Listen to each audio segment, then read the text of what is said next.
More Norwegian Air flights could soon be coming to the United States, and U.S. airliners are not happy about it. On Friday, the Department of Transportation granted tentative approval to Norwegian for a foreign air carrier permit, something the airline has been trying to get for years. Norwegian is one of Europe's largest low-cost carriers. TravelPulse.com president and founder Mark Murphy is here to explain why this move is causing some concern. Hey, Mark, good to see you. Yeah, you too, Vlad. So explain the significance of this decision.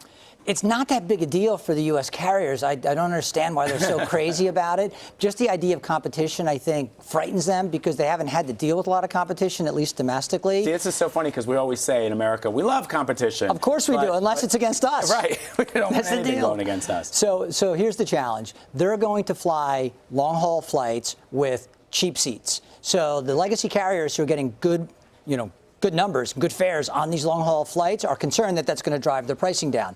But I don't think they really have to worry that much because a lot of their money's made in the front of the plane, which isn't going to be affected by this move.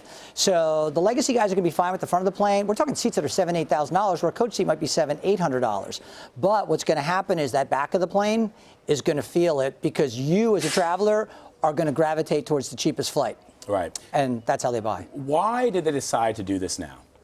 The Department of Transportation. Well, you've got open skies with Europe and the European Union. So the idea that we're going to block an airline from coming in when we have access not just to the destination, let's say London, but the ability to fly within Europe. So, and the European carriers can't do that today. Right. It would be, disingenuous to say we're not going to allow them in. They tried to make it about the safety of the aircraft because they're going to hire cheaper labor, et cetera, based on being based on in Dublin as an operating base.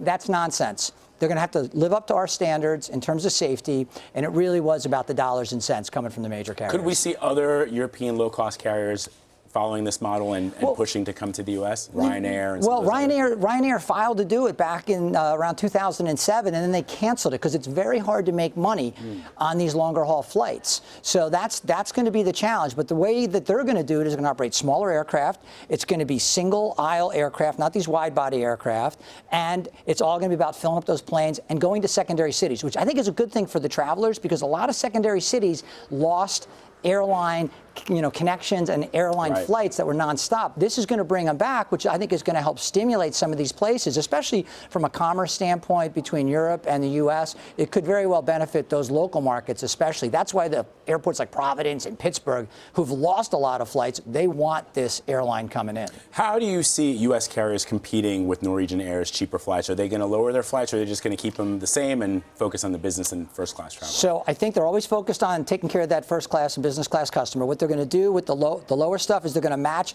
on select routes and they're going to match on select days and flights because you're not going to see the frequency from Norwegian Air that American Airlines can deliver. So American's going to win out if you need frequency, but if you're a leisure traveler and you don't care about driving 2 or 3 hours to that extra airport and you don't care about not being able to fly back on Friday because you had to wait till Sunday for the flight, let's say, then you're going to be the flexible. They're going to lose that. They're going to lose that traveler. And keep in mind that 80% of the seats on most of these wide body legacy carriers here in the U.S. are coach seats, but they're very much a price-driven commodity. It's not about the service. It's really about, hey, it's a 6.5 hour flight. Just get me there and save me money. That's what I'm all about too, Mark Murphy. If it's cheap, I'm on it. Dude, you're one cheap dude. Yeah, I am a cheap dude. I love it. He looks good, though. He looks good. Mark Murphy, always good to have you. Thanks, man. Appreciate it.